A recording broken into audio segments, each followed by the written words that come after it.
I was talking to a friend back home and I shared with her about this project that I'm embarked on. And she sent me such a sweet little note saying how proud she was of me for the actions that I took.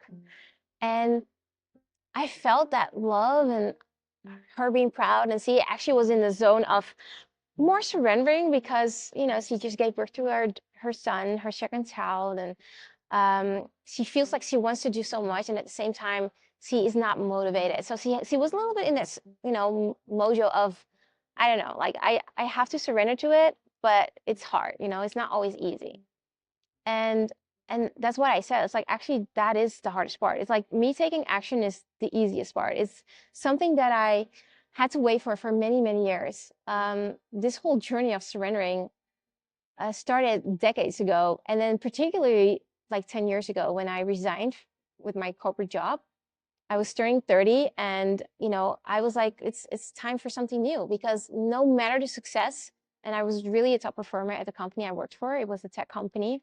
Hitting all those targets, it was amazing and it was satisfying, and at the same time it was like, so is this it? Like there was nothing that really could fulfill that craving for more. And then I was like, you know what? I can continue this way. I can basically see where my coming 5 years is going to be, but I want to really start listening to that feeling inside of me, like there is more, like I'm made for more. There is something else that I should be doing. And I really surrendered to that feeling. And so when I turned 30, I resigned. And that's when my sabbatical started. Honestly, you'd think that if you would do something so courageous, like you would jump out into the unknown, that the universe will just be like, yay, good stuff. And here's all your wishes coming true. That's not what happens at all.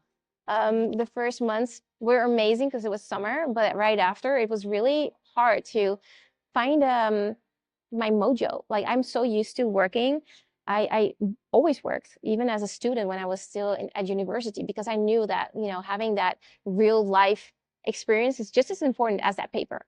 So for me to then have all the time in the world, and it was already getting cold, so there was no real excuse for me to go outside. It was really hard to get over the hurdle. And it wasn't until I went to a local sports club that I really start thriving again and start creating a new community around me.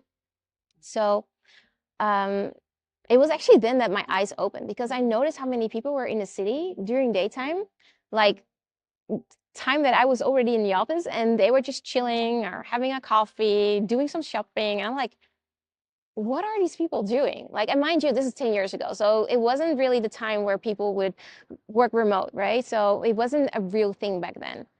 And I really started to enjoy that lifestyle. So after working out, I would hang out at a coffee shop, like a nice place, and have my laptop with me, do some like research on YouTube or whatever I wanted to do. Eventually, that entire period took me like 3 years, like of just enjoying life as it is, as it comes. Long story short, after 3 years, it was really time for me to make money again. It was already a huge thing for me to even be able to live from my savings for so long.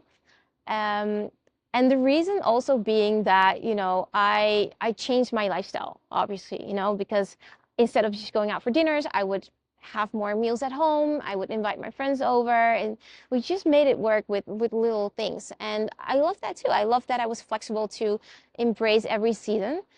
But yeah, after 2 years, it was time. And I actually started dating my son's dad. And he was already kind of living the same lifestyle. Like he was living in different countries in the world, but he had his real estate that would pay for his cost of living. So I was like, I want to do that too.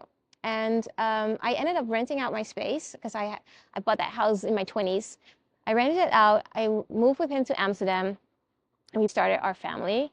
I got a job real quick within my network. It was like going from 0 to 100%, like straight away. It was really tough to be so used to having your freedom and then to be stuck in that corporate lifestyle again. But I had a vision this time.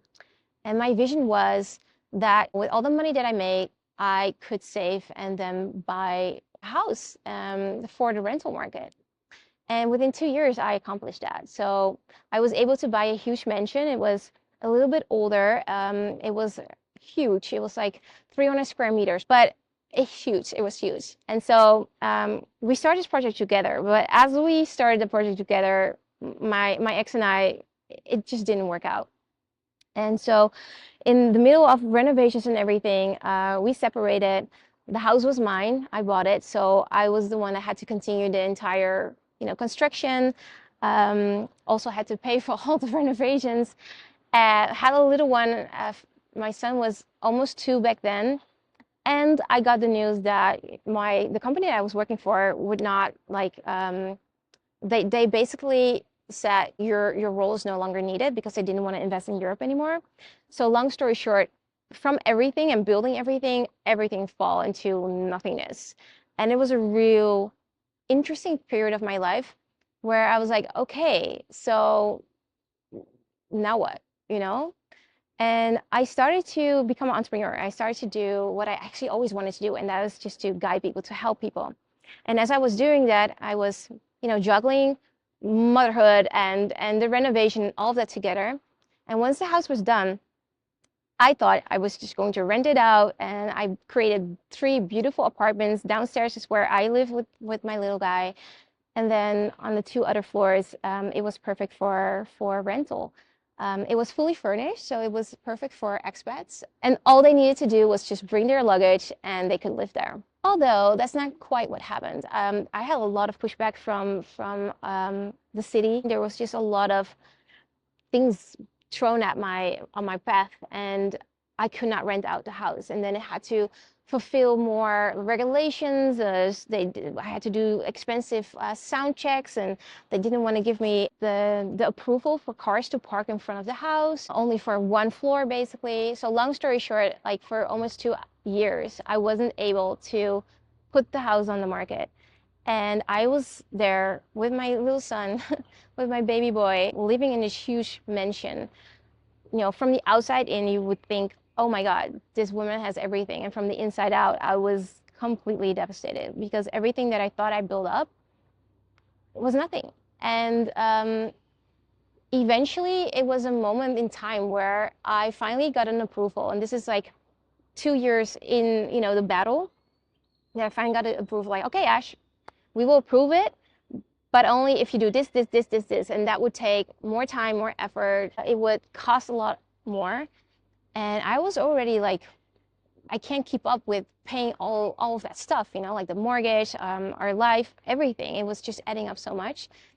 And so I was like, for someone who's always having like ideas, and it's always having this energy of, okay, let's do it, like hands-on mentality, I was put into a situation where I just had to surrender, like completely surrender, and be like, wait,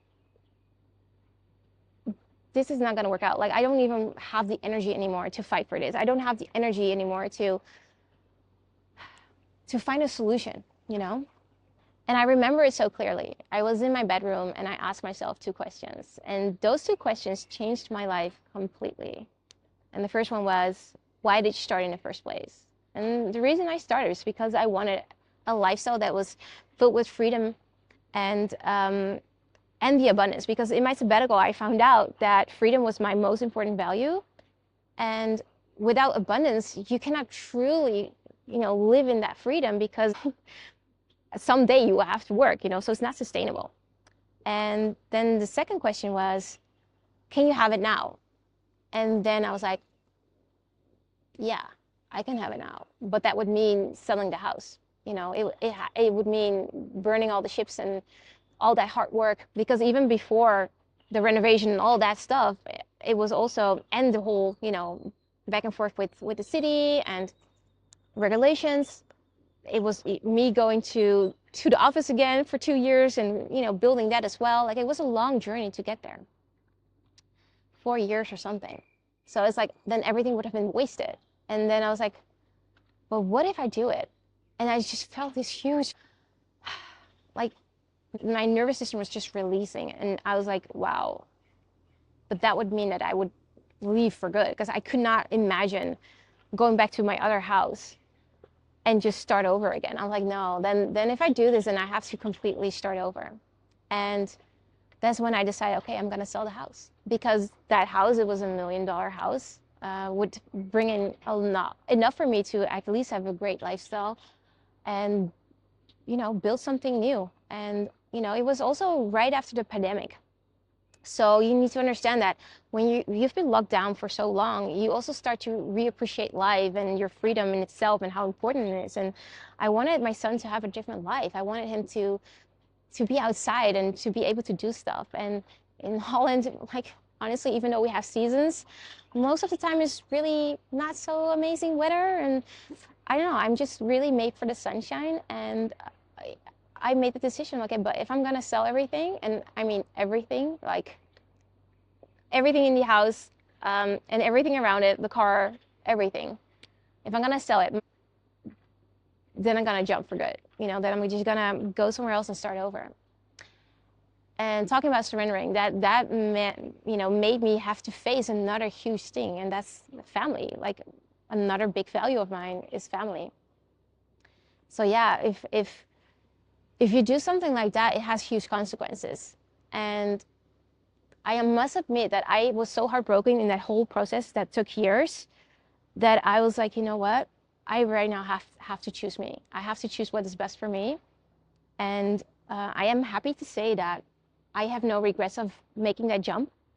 And not only that, now I feel that I can have both because on our holidays, we go to Holland, we go back home, like the summer breaks, we spend there.